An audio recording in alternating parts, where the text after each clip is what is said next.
Disclaimer. In this chapter, we will be discussing the murders of 2 young girls. Some of the details may be triggering for some audiences. Everyone discussed will be considered innocent until proven guilty in a court of law. This will be the only warning.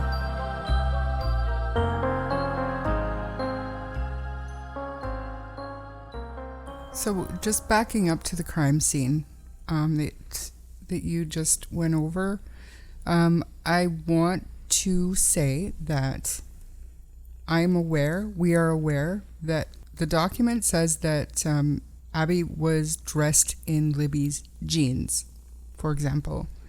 But we think we know because of the family's reports and the missing persons reports from back in 2017 listed Libby as had been wearing sweatpants. So maybe she was actually wearing jeans and the family remembered wrong, or perhaps they were jeggings. They could have been jeggings, or this document could have corrected it. They could have been wrong, right? With those little details. But we discussed it, and we think it's more plausible that she was wearing jeans because they were there to maybe meet Anthony Schatz or somebody. Maybe. You never know, but even if she was wearing sweatpants and this document says jeans, to me at the end of the day it really doesn't make these allegations more or less true or believable. So am I just getting into it? Yeah, part 2 is the evidence that connects the Odinites to the murders. I cannot wait to hear this. Yeah, so I think this section is actually pretty long. Well, I think it starts with giving more of a background to Odinism, which they're pretty much explaining it might have meant something back in the day, but now it's kind of being taken over by skinheads, neo-Nazis, and other white supremacist groups across the nation. So maybe we don't have to get into the background as much. If people are interested in learning a little bit more about the culture, they can go and look. But for what it is for us, I think we understand that these are white supremacists. And just so everybody knows, these documents, plus all of the other Delphi-related court filings, they've all already been uploaded to our Patreon. So feel free to go ahead and go on and read those. Page 46 for your reference. So in addition to the white supremacy component that exists within Odinism, there seems to be an additional dark demonic component to Odinism, at least if articles concerning Odinist human sacrifice and imagery found on the internet, coupled with the imagery and language found on Brad Holder's Facebook page, are to be considered. As an example, the defense has attached Exhibits 30 through 34. Exhibits 30 and 31 were found on the internet. Exhibits 32, 33, and 34 are different versions of the same image that Brad Holder posted on his Facebook page. And as you can see, law enforcement wrote the words, "Painting by Brad Holder, Odin hanging from World Tree" on Exhibit 34. And I'd like to add that it is so fascinating because Brad Holder is probably shitting his pants right now if he has something to do with it, or even if he doesn't have something to do with it. He's probably having a little bit of a, why the frick are they throwing my name around so much if he's not involved? If he is involved, which defense is doing a really good job painting that picture, well, I guess he knows that they're on to him, if that's true. A lot of these exhibits were kept confidential, but the ones that aren't confidential are up on our Patreon, so feel free to go and look at those. So additionally, Kevin Murphy, who was a state trooper that investigated the Odinist angle, said this about Odinism, quote, "It seemed to me to border on almost a satanic type of worshipping, sacrificing, but I couldn't really wrap my brain around it," unquote. So Exhibit 30 is an image from a website on Odinism of a man hanging upside down from a tree who has been sliced in the neck with blood dripping to the ground. This man's arms are posed similarly to Abby's at the crime scene. This man's legs are also posed similarly to Abby's at the crime scene. His left leg is straight and his right leg is bent at the knee. The only difference is the man's right leg is placed over the left leg, while Abby's right leg was posed under her left leg. Exhibit 31 is an image from a website on Odinism of a man wearing antlers, similar to the crude way in which sticks were formed on Abby's head. Exhibit 31 also resembles the crime scene in that the man's left leg is straight while his right leg is bent at the knee and placed under his left leg, just like goodness. Abby was found. I looked up the photo. Yeah. Have you seen it? No. I fully see what they're talking about. The one leg goes under and one goes up. Oh. That is, if that is how she was posed, that is Odin hanging from the world tree. It's fucked up, man. The defense included Exhibits 32 and 33 in the event that the court might think something like, well, just because those images are available on the internet concerning Odinism has nothing to do with Brad Holder. Exhibits 32 and 33 are image that the defense located in the state's discovery. Both exhibits are the same image, with Exhibit 33 being a close-up version. The image itself is a painting produced by the hands of Brad Holder. As the court can see, Brad Holder painted what the defense would call a very creepy, serial killer-looking image of a naked man hanging from a tree. Holder's painting is similar in appearance to Exhibits 30 and 31. Where did you find that? In the stuff that I... Just Google search. Oh. That's just when you search Odin hanging himself the world tree or whatever. Mm-hmm. It's like the first image that pops up. Also in Holder's self-made painting, you can see that just like Abby, the hanging man's right leg is bent at the knee, angled toward the man's straight left leg. Again, an overly inquisitive man down in Georgia, you remember Brian Boucher, began piecing all of this together without even having the benefit of the crime scene photographs. Yet the unified command with the benefit of the crime scene photographs apparently either incompetently or intentionally failed to piece together these images, which would have caused any curious investigator to continue pursuing Brad Holder as a suspect. So Ryan Boucher's curiosity led him to continue his research into runes and Odinism. Boucher's research led to an article that is a primer for Odinist sacrifice. The defense has attached this article by Daniel Bray entitled Sacrifice and Sacrificial Ideology in Old Norse Religion. Within Bray's article, he discusses the history of human sacrifice to Odin that exists in the pagan Norse religion. Unified Command claims that Odinism was ruled out early because of the findings of a Purdue professor. However, Unified Command now claims that it can't remember the name of the Purdue professor. Early in the investigation, one of the investigators viewing the crime scene thought that it might be the work of Odinists practicing Odinism. Unified Command's Jerry Holman has forgotten which investigator it was. Early in the investigation, based upon the thought that the Odinism may explain how the bodies were found and how the sticks were arranged on top of the girls, Unified Command sought out an expert. The expert was being sought out in order to consider whether the crime scene was indicative of Odinism or some other cult. According to Holman, Sergeant Steve Buckley of the Indiana State Police was in charge of locating the expert. So allegedly, the expert that Sergeant Buckley found was from Purdue. According to Holman, he doesn't know what the Purdue professor's background is, but he studies that Norwegian Nordic culture that Odinism is. Holman admitted that he has never talked to the professor, and Holman stated that Sergeant Buckley knew the professor and his background, and furthermore, that Sergeant Buckley was in communication with them. According to Holman, the professor was out of the country at that time and we did not release the photos, but we released a sketch of the sticks and how they were laid and some other information. Having reviewed everything, the professor concluded that it was not Odinism or any type of cult worshipping or any type of a group that would have conducted the crime.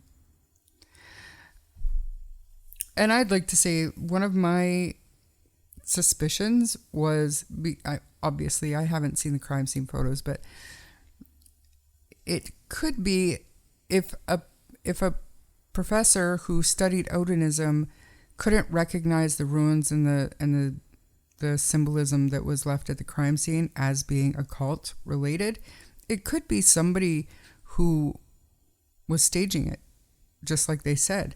They were trying to make it look like something that it wasn't. He has a YouTube. Sorry. I clicked on it. He has a YouTube? Yeah, but it's all him shaving with music. Gross. Brad Holder, too. What are you doing? I just want to see if it tells anything. Like, maybe a tattoo.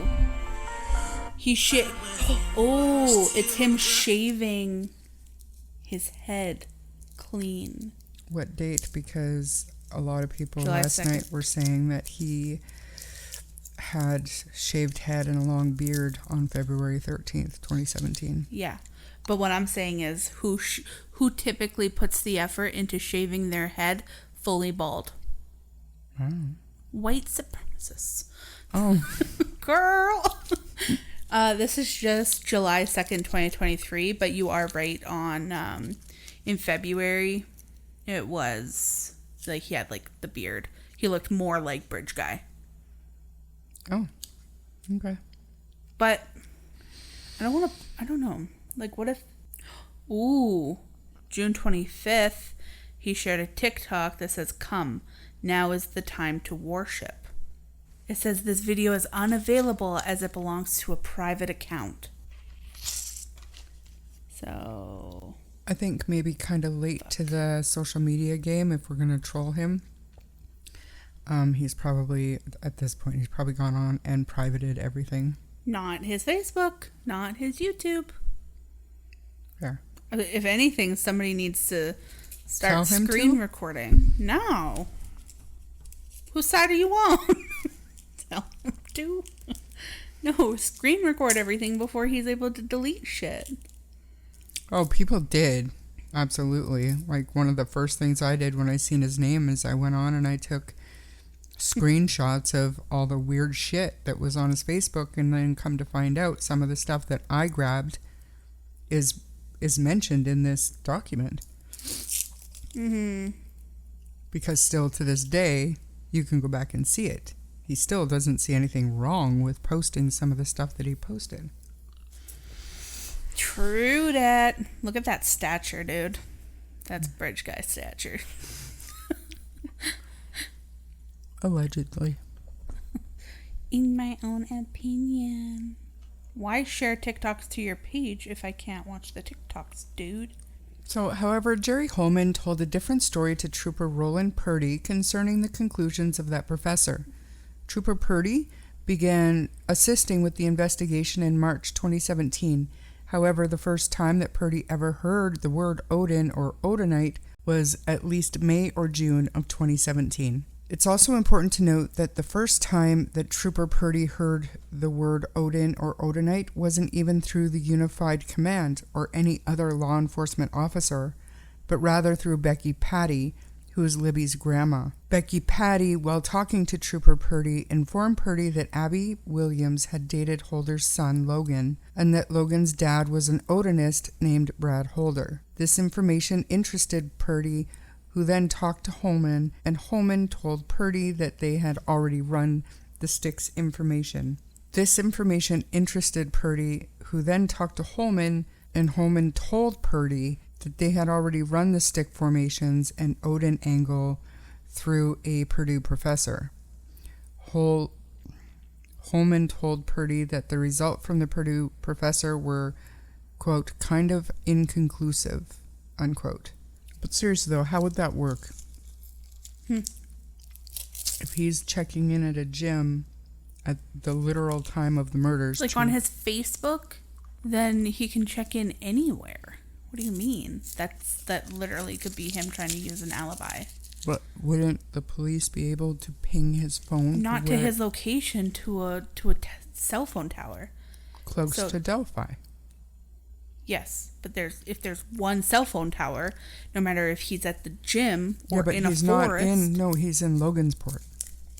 That's not a solid alibi. A solid alibi is that gym pulling footage from that day and time that he checked in.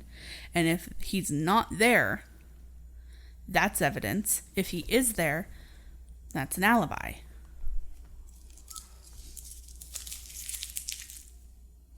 So you're telling me that Brian Kohlberger's I was out driving around alibi isn't really an alibi? I was out by myself in the middle of the night driving around. That's absolutely not an alibi. That's an alibi. Okay, starting over. However, Jerry Holman told a different story to Trooper... All right. He actually posted one of his TikToks on his page, so I'll be able to hear his voice. So I need to just... Got a new thing. Down the hill. Down the hill. It's called a mocha pot. Down the hill. It takes this. Yummy. Yummy. Yummy. Screen record that shit so I can send it to Tom Webster. Oh, there it goes. Oh, fuck. So I got a new thing. It's called a mocha pot. Yummy. Yummy. Yummy. Good stuff. I'm like near tears. Oh, there it goes. Guys. Down the hill. Guys. Down the hill. Guys. Down the hill. It's done. Oh, yeah. Somebody is calling him a child killer in 2021. Okay. So, it says, "You fucking piece of shit, you're a child killer, come meet me." This guy, Gary Gallagher, wants to meet up. Hey, I hope you can fight. Like I said, just come on down here. We'll hash it out. I'm not going to make any threats on social media. I'll save it for your face. Okay, so like, why isn't he saying, "No, I'm not a child killer"? And what does Gary Gallagher know? Well, this one's really going to piss you off. So you don't like my hat? You think I'm the murderer because I'm wearing this hat, right? Well, how about this hat? Does this hat trigger you? What kind of haircut do you have, Karen? So people did suspect him in 2021. What happened where people were thinking that he was guilty of something? It's a little weird, right? That Yeah. this is the first time we're hearing of it? Well, there are people out there who did bring Brad Holder up early on, but I mean it's pretty clear that no one ever really looked into him. How many of those types of hats he has? Mm-hmm. And it almost feels like he's mocking something with how often he poses with the hat, especially if he knows that people are thinking it's him due to the hat. And he keeps posting it and posting it and posting it. It almost feels like, I don't know. Go ahead. However, Jerry Holman told a different story to Trooper Ronald Purdy concerning the conclusions of the Purdue professor. Trooper Purdy began assisting with the investigation in March of 2017. However, the first time that Purdy ever even heard the word Odin or Odinite was at least May or June of 2017. It's also important to note that the first time that Trooper Purdy heard the word Odin or Odinite wasn't even through the Unified Command or any other law enforcement officer, but rather through Becky Patty, who is Libby's grandmother. Becky Patty, while talking to Trooper Purdy, informed Purdy that Abby Williams had dated Holder's son Logan, and that Logan's dad was an Odinist named Brad Holder. This information interested Purdy, who then talked to Holman, and Holman told Purdy that they had already run the stick formations and Odin angle through a Purdue professor. Holman told Purdy that the results from the Purdue professor were, quote, kind of inconclusive, unquote. Purdy also believed that he was provided a copy of what Purdue University had provided them. Upon reviewing the Purdue report, according to Purdy, the Odinite angle was not dead. In other words, Holman did not tell Purdy, and the report did not claim, that the Purdue conclusions were that it was not Odinism or any type of cult worshipping or any type of a group that would have conducted the crime. Holman has told one story to Purdy and yet another story while under oath in a deposition as to what the Purdue professor's conclusions were concerning the Odinism involvement in the murders. The difference between concluding that Odinists and cults did not commit the murders versus that the evidence is inconclusive as whether Odinists were involved in the murders is significant. In the first instance, such a conclusion could theoretically explain why law enforcement stopped pursuing the Odinite angle. In the second instance, law enforcement would presumably continue to pursue the Odinite cult angle based on the stick formations, girl's body positioning, and the F painted in Libby's blood on the tree, as well as other strong evidence supporting an orchestrated abduction and ritualistic murdering of the girls. As stated earlier, both Lesenby and Liggett privately believed more than one person were involved based upon how much work was needed to leave the crime scene the way that it was found. However, the Purdue report concluded that a band of Odinites cultists were not involved, then arguably it could be the work of one man. It is very telling that Trooper Purdy had been working as an investigator on the case for at least 2 months before ever hearing the word Odin or Odinite. This fact is evidence that the Odinite angle was abandoned before Purdy became involved in the investigation in March 2017. This point cannot be emphasized enough. The Odinite angle was abandoned by March 2017, only a few weeks after the girls were murdered. The reason for this abandonment? A Purdue professor had reached a conclusion concerning Odinism and the crime scene. Of course, Holman tells one thing under oath about that conclusion, that Odinism and cults were not involved in the murders, and another thing to Purdy, the results were inconclusive. A report may or may not exist that does not rule out Odinism. The best thing to do to figure out which version of Holman's story to believe, if either one is to be believed, is to go straight to the source, the Purdue professor, and or to read the report the professor prepared. The problem is that as of the filing of this document, the defense has been told that the Unified Command cannot identify the professor and therefore can't locate the professor, and in the end may not ever be able to identify this mysterious professor. Additionally, the prosecution has not provided the defense with any Purdue report. Presumably, if the state of Indiana had such a report in its possession, then the identity of the mystery professor would be revealed.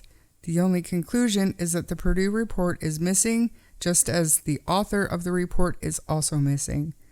It is unknown if Detective Holman is currently searching for the professor.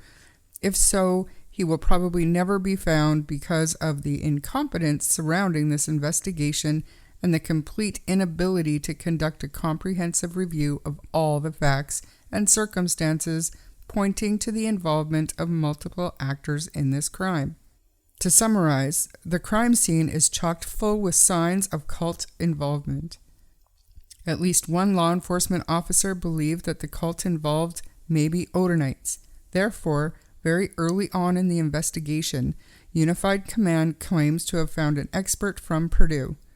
This expert from Purdue, according to sworn testimony of Jerry Holman, dismisses Odinism and cultism as being involved. The investigators move on from Odinism to the degree that when Trooper Purdy got involved in the investigation in March 2017, he never even hears the word Odinism or Odinite uttered by anyone in the Unified Command. Rather, Purdy hears Odinism for the first time in May or June from Becky Patty. Now, this mystery professor can't be found. 2 young girls were brutally murdered, and an innocent man sits in Westville being mentally abused by Odinite guards, and Detective Holman can't even identify the Purdue professor that caused the abandonment of the likely source of the murders. It's very difficult to put into words the level of incompetence, or worse, the level of intentionally on display. It would be utterly laughable if the consequences of this dereliction of duty didn't involve life and death. The life of Richard Allen and the deaths of Abby Williams and Libby German.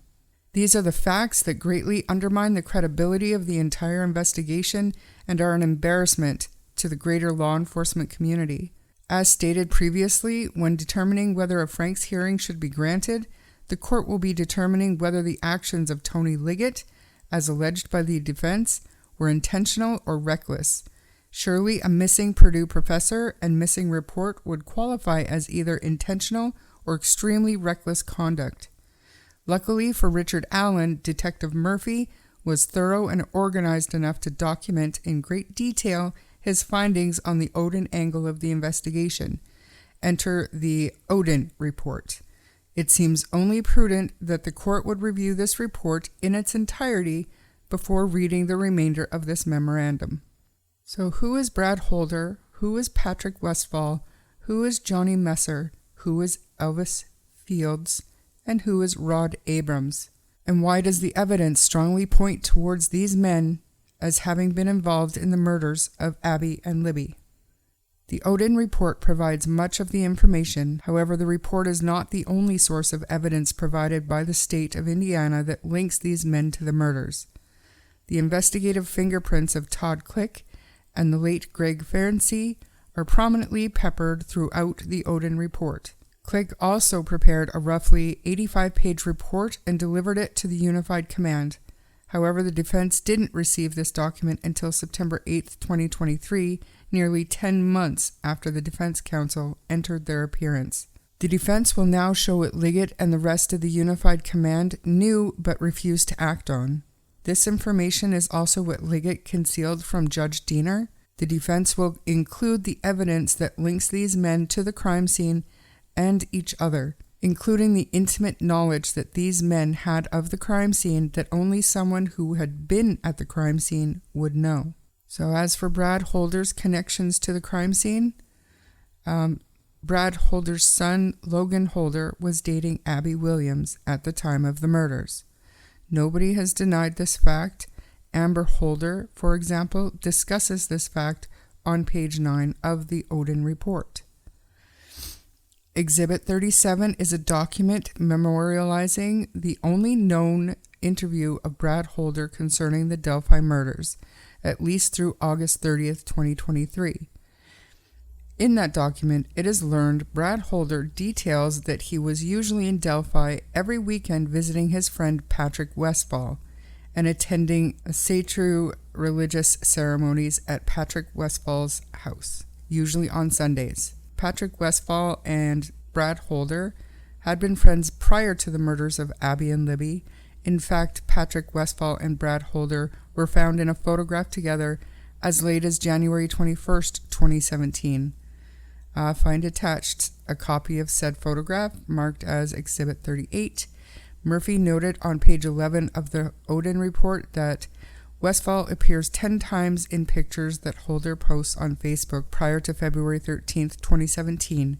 However, after February 13th, 2017, Westfall does not appear in any of Holder's posed photos. What happened to the friendship of Brad Holder and Patrick Westfall?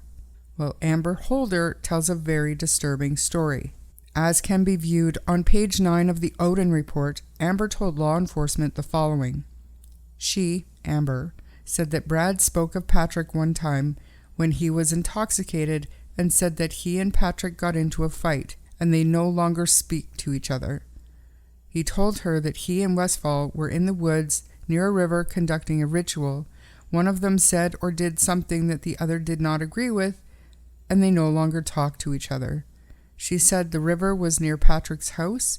Note, Brad has a Facebook post with him and Patrick together on January 21st, 2017. Patrick Westfall was living in Delphi at the time. His address is kept confidential in Exhibit 39.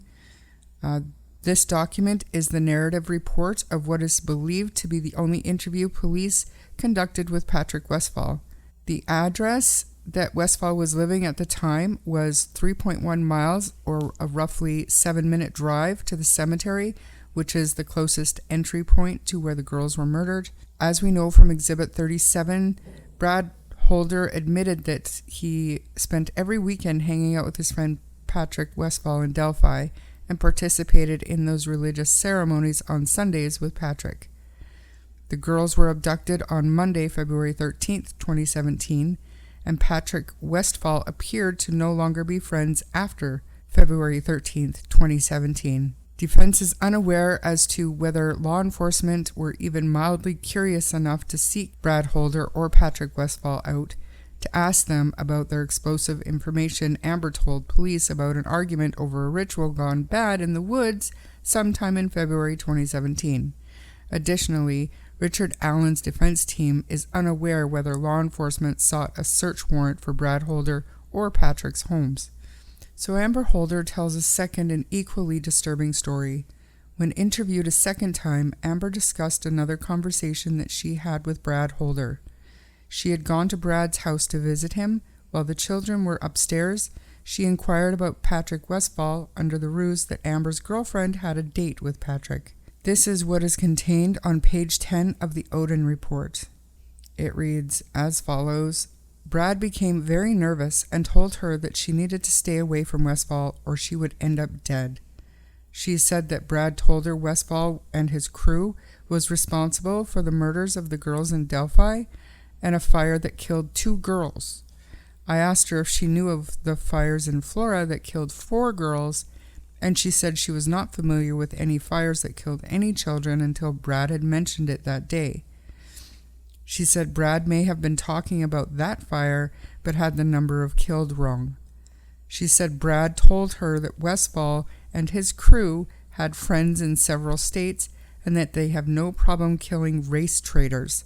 I asked her to clarify what a race traitor is, and she said she believed that it meant white people who mix with other races. Amber said that Brad told her that Westfall belonged to a group called the Vinlanders and the 22. Brad told her that Westfall had many people backing him up and had powerful friends. She said that Brad was very nervous while telling her these things and was whispering like he was fearful someone would hear him. She said that throughout the conversation, Brad was constantly telling her to stay away from Westfall. He also said that Patrick had killed a lot of people and it didn't matter if they were innocent or not. Amber truly believes Brad is scared of Westfall. Prior to Amber leaving, she said that Brad told her to stay off of Westfall's radar, and I can only protect you so much if you keep asking questions, unquote. He also told her that if Westfall found out that she was married to him, that she would be in danger. Brad also questioned her on why Westfall would be going on a date, that he was under the impression that Westfall was married or engaged to someone. Okay, so, and just reading that, I have a question. Wouldn't Westfall know that his buddy Brad had a wife? And vice versa? I don't know. Maybe it's nothing, but maybe they weren't as close as people think. I don't know.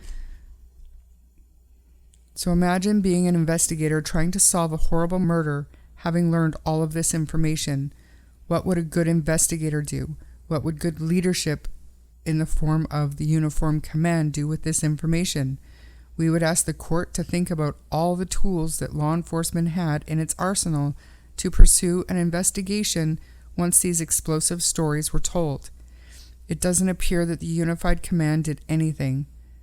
The question then may be, did they, including Liggett, want to do anything to investigate the Odinites?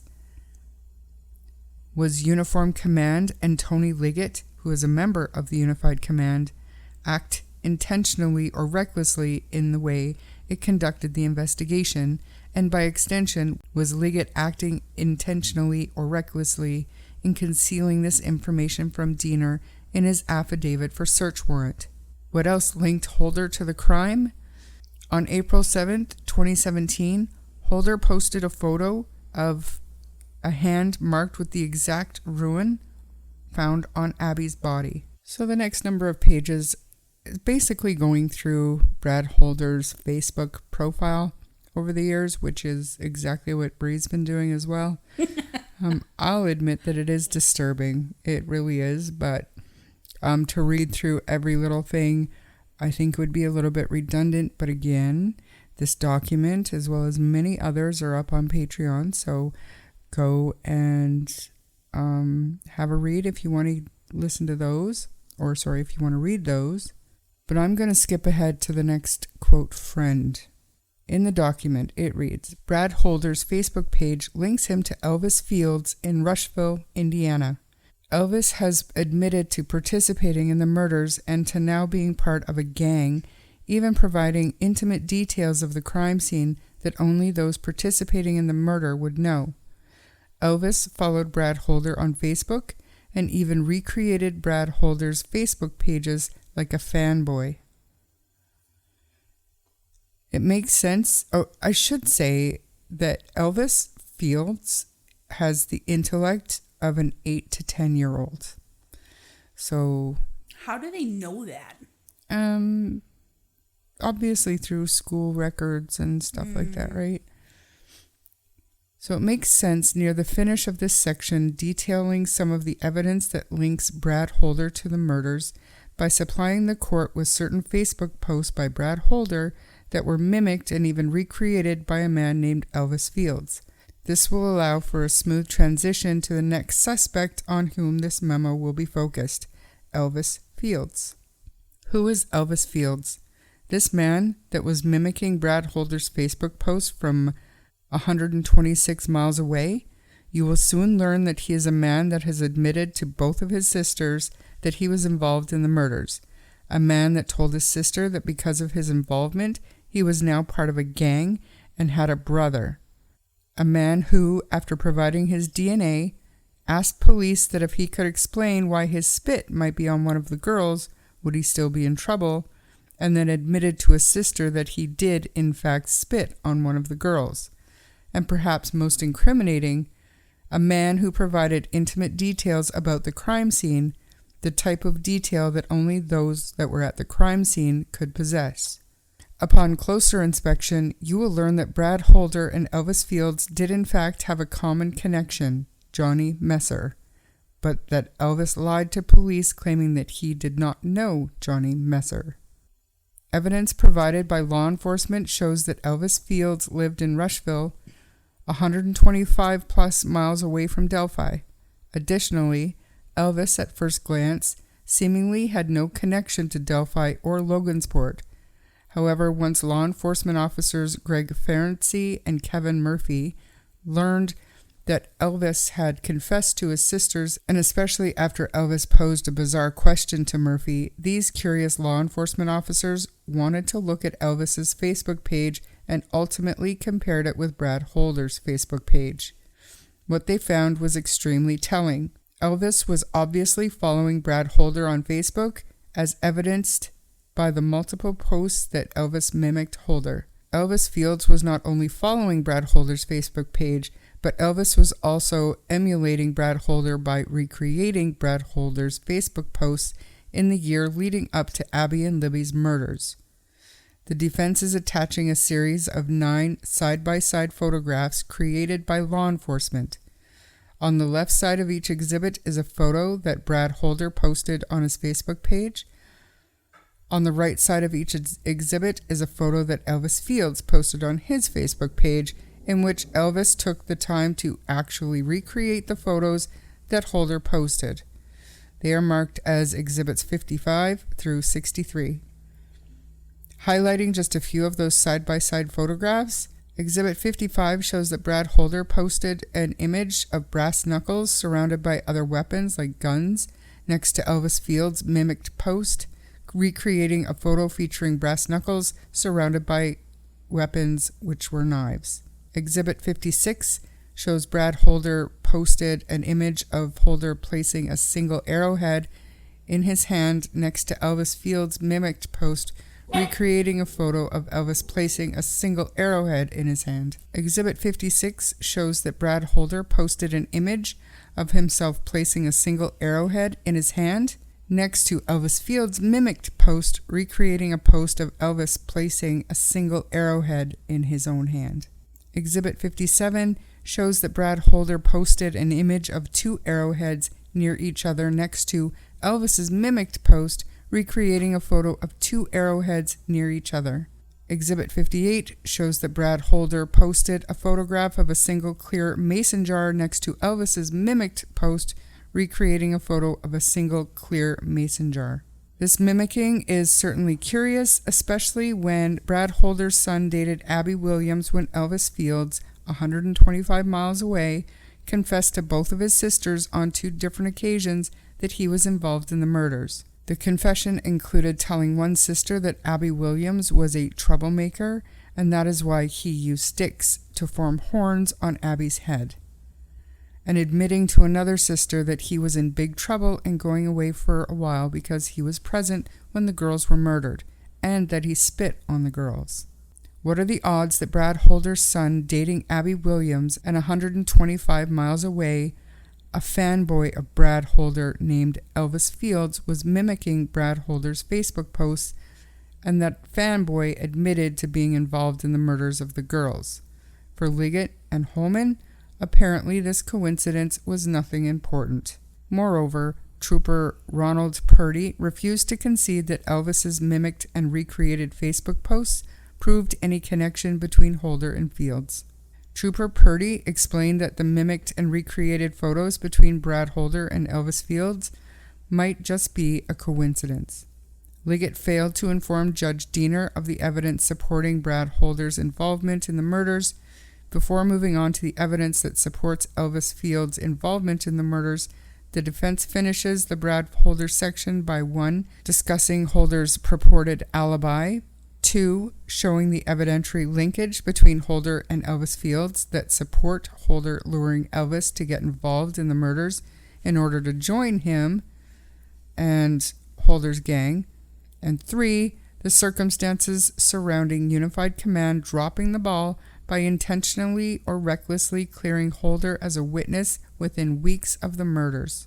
Holder's alibi was not scrutinized, and evidence supports Holder recruiting mentally infirm Elvis Fields to assist in the abduction and murders while Holder tried to stand behind a shady alibi.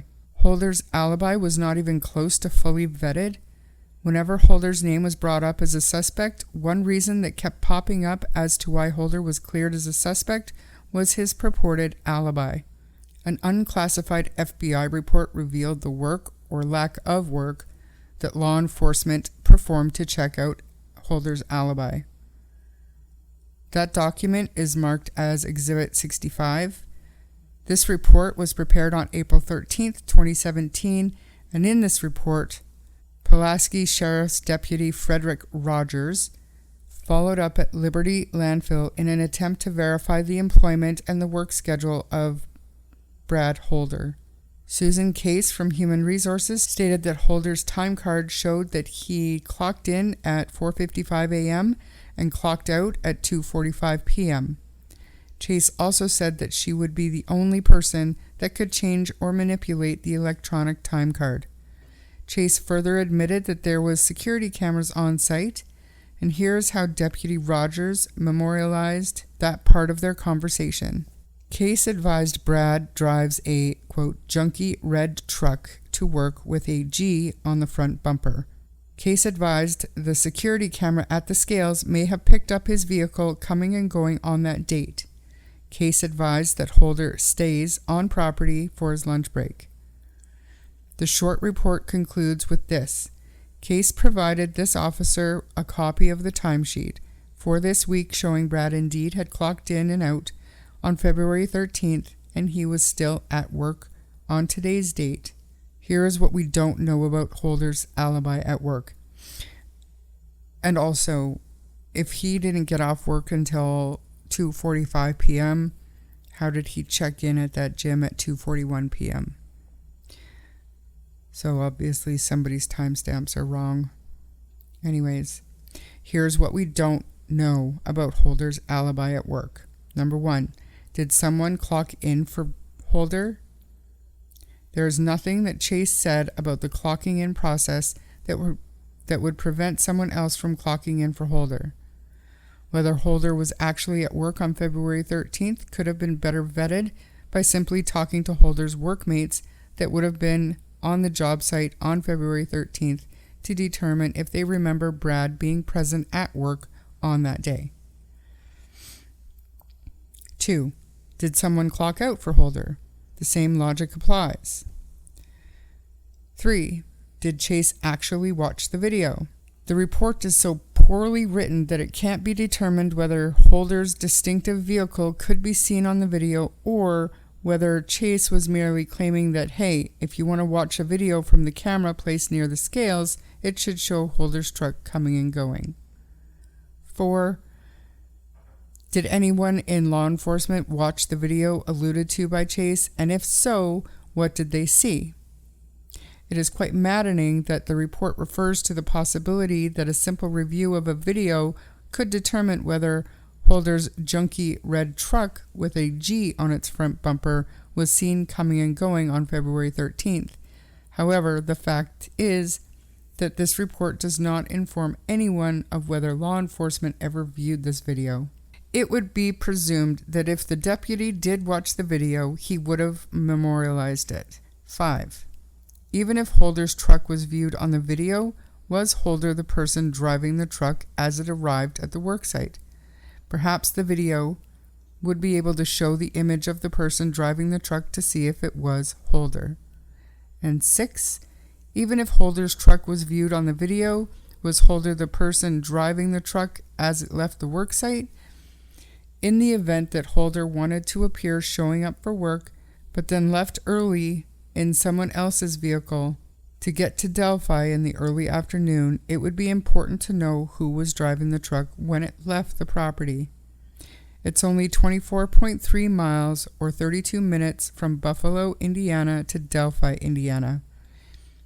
Even if Brad Holder actually clocked out at 2:45 p.m., he could have been in Delphi before 3:15 p.m. If Holder left at noon and had a buddy of his clock him out a couple of hours early to create the illusion that Holder was there all day, then Holder could have been on the trail by 1 p.m. This is why watching the video and interviewing employees who worked alongside Holder would have been a critical step to take in the investigation. Asking simple questions of his workmates like, did Brad leave for any period of time? Did Brad leave early? Was Brad even here? There's no excuse at all for failing to interview employees and for failing to watch the video. These failures leave open the real possibility that Brad Holder's alibi cannot be trusted without further vetting. Did police ever consider that Brad Holder convinced his minions to abduct and participate in sacrificing the girls until he arrived? Evidence supports this theory, including a sketch of the man observed milling around the high bridge near the spot of the famous video. That sketch resembles Elvis Fields. Even Trooper Purdy can't deny that fact. Charles Manson did not serve a prison sentence for actually being the person that stabbed Sharon Tate 16 times. Manson's minions committed the heinous acts. Was it ever considered that Holder had devised the plan to kill those girls and used others to do his bidding? According to Unified Command's Jerry Holman, it was considered, but there was no evidence. We have no evidence indicating that he was commanding people to go and kill other people. Then Holman commented on this very serious topic. Ask Richard Allen if Brad Holder told him to go and kill the girls. You guys communicate with the guy that killed the girls. Holman's comment offers insight into his mind-blowing lack of curiosity and his limited investigative skill set. Holman's refusal to consider whether evidence supported by the possibility that Holder was directing minions is par for the course of what the defense has learned, since Holman is still not interested in facts that support the possibility or even likelihood that Holder was directing others to participate in the crime. Here are a few pieces of evidence that support the premise that Holman and Liggett and all of the Unified Command either recklessly or intentionally ignored. 1. Brad Holder was from Logansport, Indiana, close to Delphi. 2. Patrick Westfall was from Delphi, Indiana. 3. Johnny Messer was from Rushville, roughly 125 miles from Delphi. 4. Elvis Fields was from Rushville, roughly 125 miles from Delphi. 5. Rushville's Johnny Messer was a Vinlander/Odinite and good friends with fellow Vinlander/Odinite Brad Holder from Logansport. 6. Rushville's Johnny Messer was a Vinlander/Odinite and good friends with fellow Vinlander/Odinite Patrick Westfall. 7. Rushville's Johnny Messer recruited for his Vinlander gang, quote, all the time. 8. Investigators learned that in the summer of 2016, Johnny Messer was recruiting men that lived in his Rushville apartment complex to attend Vinlander meetings. 9. Also, that same summer of 2016, Elvis Fields was already mimicking and recreating Brad Holder's Facebook posts.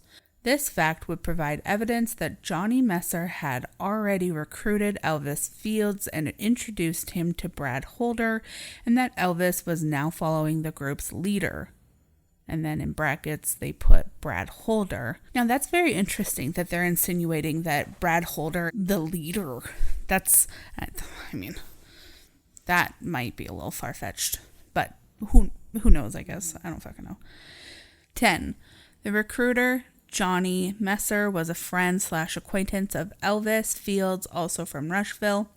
11. The recruiter, Johnny Messer, therefore knew both Brad and Elvis. 12. Johnny knew both Patrick Westfall and Elvis Fields. So they're saying that they all kind of knew each other. Mm-hmm. And then 13, the recruiter, Johnny Messer, admitted in his October 23rd, 2018 videotaped interview with Rod Abrams, Ned Smith, and Elvis were all interested in joining the same club that he and Holder were involved in, but he claimed that he did not think Vinlanders would be interested in them. Messer's comment appears as a self-serving attempt to distance himself from being the person that connected Holder with Elvis in light of the fact that Dougie, a man who was mentally infirm, had been affiliated with the club. 14. Brad Holder and Patrick Westfall were known for taking advantage of mentally infirm men who wanted to join Holder's and Westfall's gang. 15. When mentally infirm men wanted to join Brad Holder's and Patrick Westfall's gang, they would take advantage of these men, including have these mentally infirm men perform tasks. Are they saying mentally challenged? Yeah. Interesting. 16. Elvis was a mentally infirm man. Trooper Kevin Murphy described Elvis as having the mental capacity of maybe a 7 or 8-year-old. 17. Evidence provided by law enforcement shows that Elvis Fields, 125 plus miles away with no connection to Delphi or Logansport, was following Brad Holder on Facebook. 18.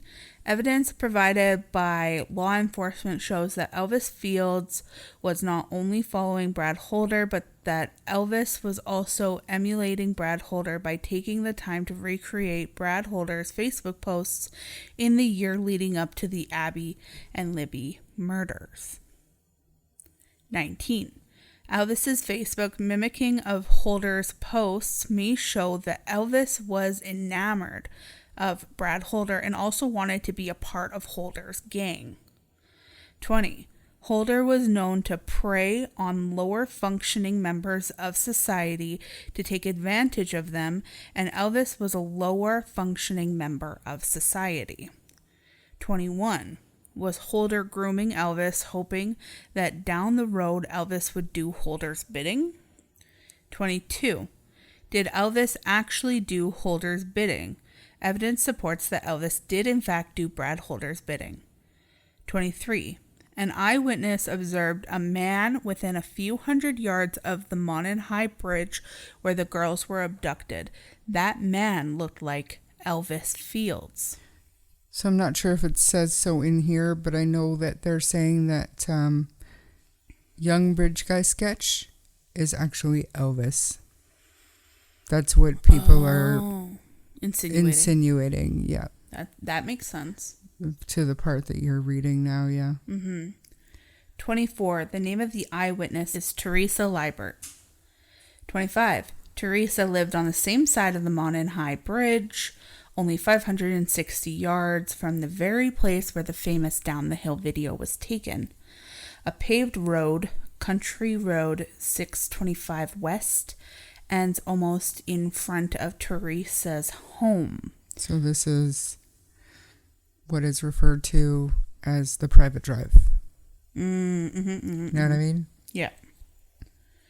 27. However, that road turns into a private gravel road that continues toward Monon High Bridge and services the home of Brad Weber.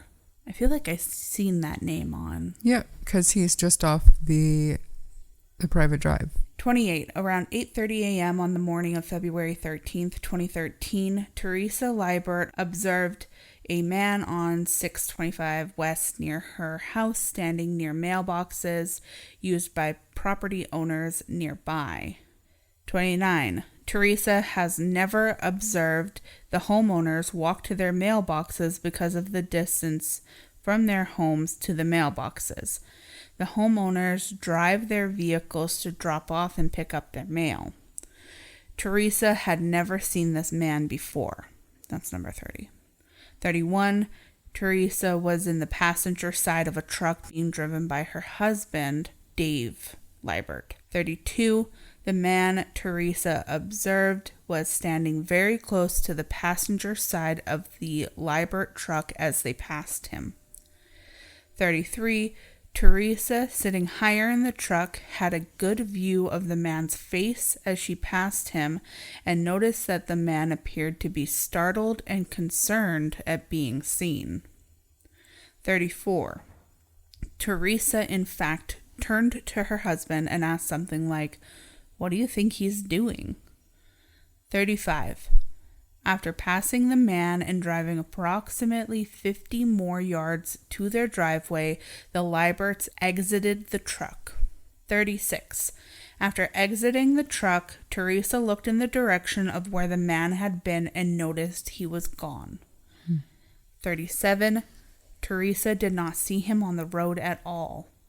38. Teresa believes the man had to immediately and intentionally hide after they passed him on the road, which would explain his sudden disappearance. That's suspicious. That's weird. 39. The only reason anyone would be walking down that dead-end road would be if they were lost or if they were going to see the Libert family or the Weber family. 40. Teresa also remembers that the man she observed was wearing a canvas jacket that was nondescript in color, but doesn't remember a hat. 41. Later, Teresa was asked to provide a description of the man's face that she observed that morning. She did provide the description. 42. The sketch of the man that Teresa observed that morning closely resembles Elvis Fields. You know, and everybody was so confused as to why another sketch came out, an updated sketch came out, and the police just said well. And they actually ended up saying that young bridge guy sketch was actually a description collected before, that was the first description they got. So that sketch was based on an eyewitness that came forward early on. It's so messy now that I'm looking back and now that we have the details that we needed to see in writing. That's not cool. No. 43. Even State Trooper Purdy had to admit that the Teresa Liebert sketch and the photo of Elvis resemble one another. Find attached the Teresa sketch marked as Exhibit 71 and a photo of Elvis. 44. After the girls were murdered, Elvis told his sister that he was now part of a gang and had a brother. Fuck, if that's true, dude. 45.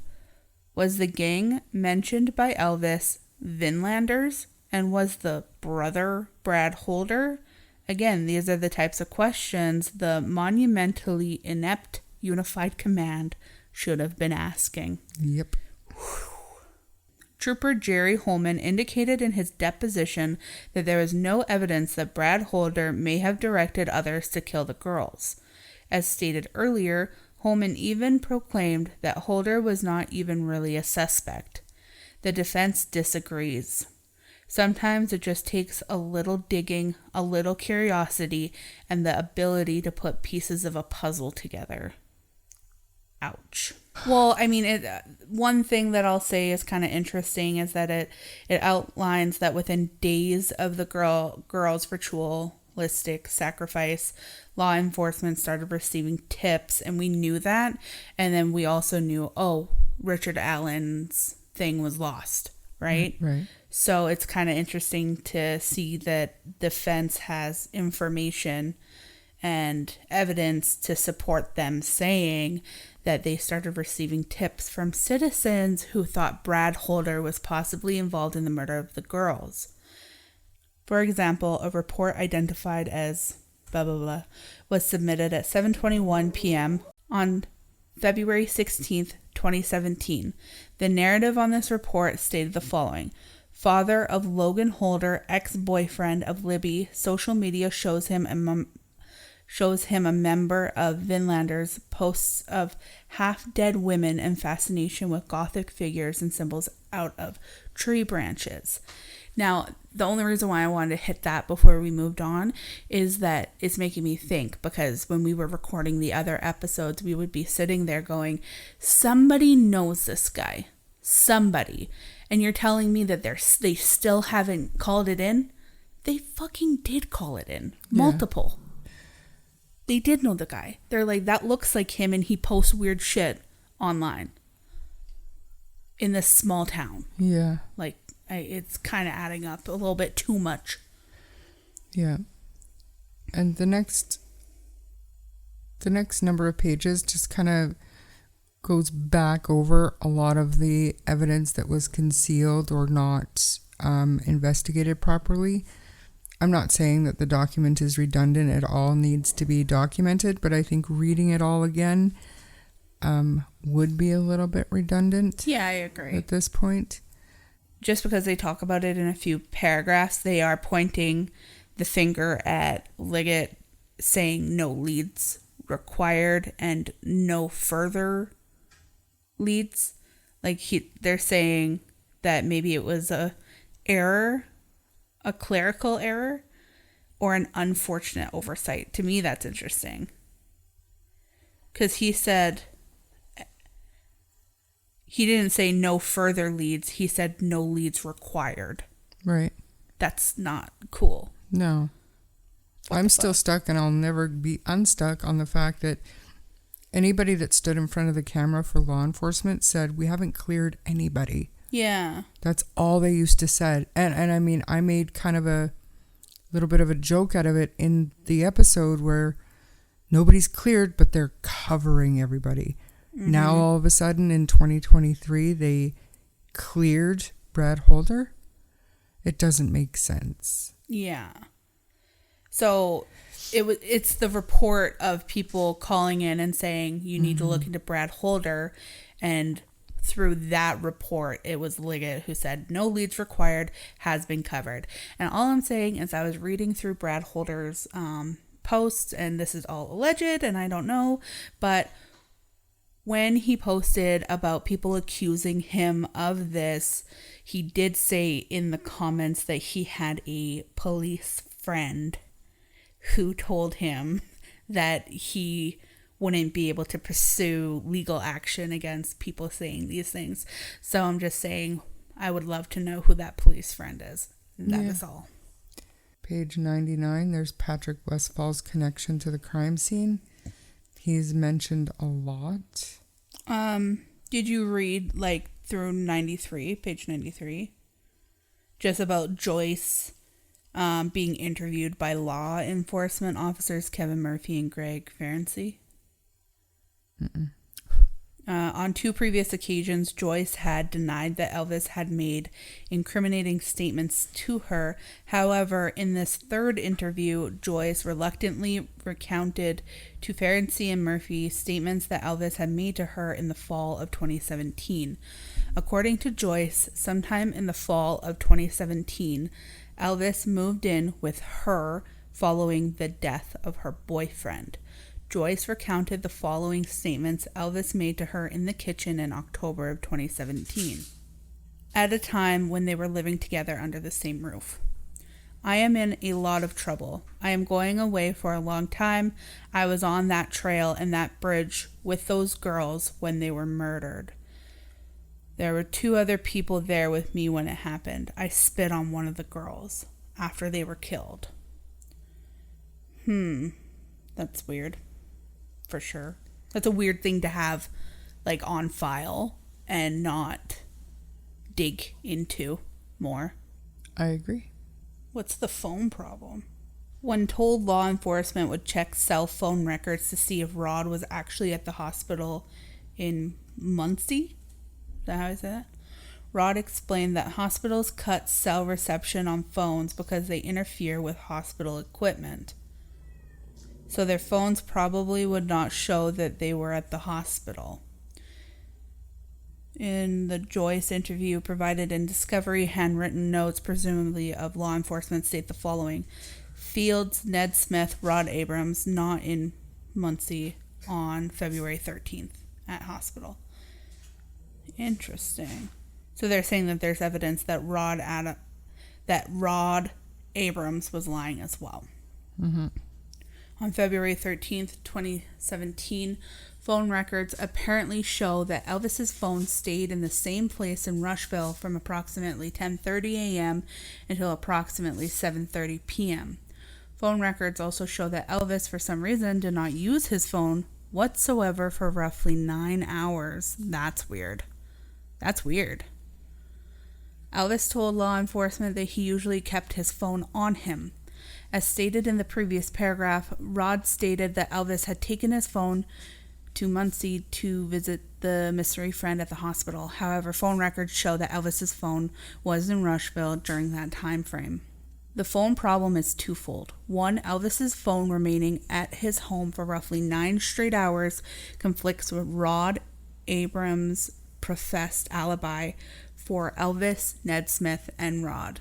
2, in today's day and age, it would seem highly unlikely that Elvis simply did not pick up his phone for roughly 9 hours, especially when Elvis claimed that he usually kept his phone with him. The takeaway for any curious investigator would also be at a minimum twofold. 1, Rod lied about being in Muncie, but Elvis forgot to stick with that lie. 2, Elvis went up to Delphi but was told to leave his phone behind so that the phone data would not show that he was in Delphi. It is unknown if Rod or Ned Smith's phone records were ever recovered. Elvis described forming horns out of sticks and placing them on Abby's head, and crime scene photos confirm Elvis's statement. How else would he know that? Right? Game over. Like, You'd think. And I mean, page 103 has some pretty disturbing information about Elvis as well. Okay, let me make sure that there's nothing weird here. Okay, so you told me a little bit that Mary's Elvis's sister, other sister, she did the polygraph examination. And in the pre-examination interview, polygraph examiner Stephanie Thompson recorded that Mary stated the following: Elvis told her Abigail is a little troublemaker and that he placed leaves on her and used sticks to give her horns. That's what I mean. Like, a lot of it is just repeating things that we've actually repeated many times. True. The new stuff that it's stupid because there's stuff that we haven't seen before kind of mixed in. Yeah. You know? So yeah. it's hard to almost know like what they to skip. wanted to strategically reiterate those little pieces to drill it in. Yeah. Which if some I need of a the lawyer, stuff on 103, I mean, I would have been reiterating the entire time.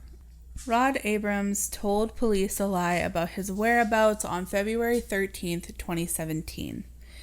This was discussed and referenced in Elvis's section, as was the fact that Elvis's alibi conflicted with Rod Abrams' alibi. Here are a few other evidentiary nuggets picked up from the defense's review of Rod's February 27th, 2018 interview that the prosecution just provided to the defense on September 8th, 2023. Some of these evidentiary nuggets from Rod Abrams' videotaped interview incriminate Elvis Fields. 1. Elvis had been working for Ned Smith since 2005, but then stopped working for Ned in 2017, the same year as the murders. 2. According to Rod, Elvis was communicating with a 12-year-old girl on the internet and discussing inappropriate things. 3. Elvis used Facebook to communicate to young girls aged 13, 14, and 15.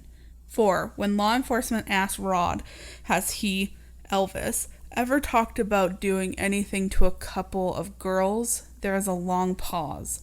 Then Rod finally said, no. The law enforcement officer then said, are you sure?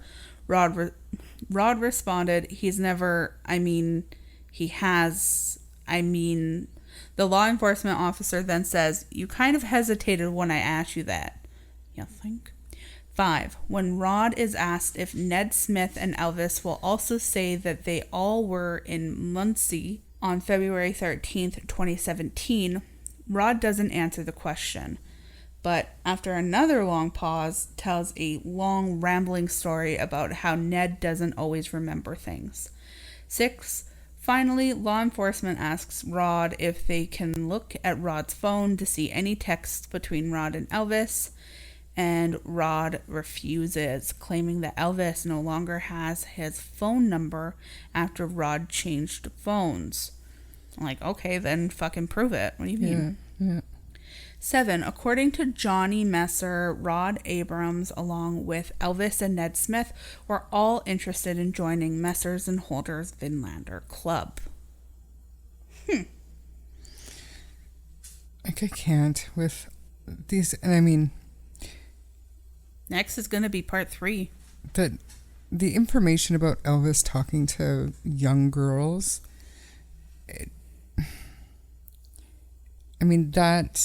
that opens up a little bit of a can of worms, but I would just like to point out that since the Kagan Klein shit happened, there have been so many pedophiles and online predators brought to justice in Indiana. They're everywhere, and I'm sure they're everywhere. It doesn't matter that it's Indiana, but this state seems to be on some kind of a record-breaking streak of finding and arresting these pigs.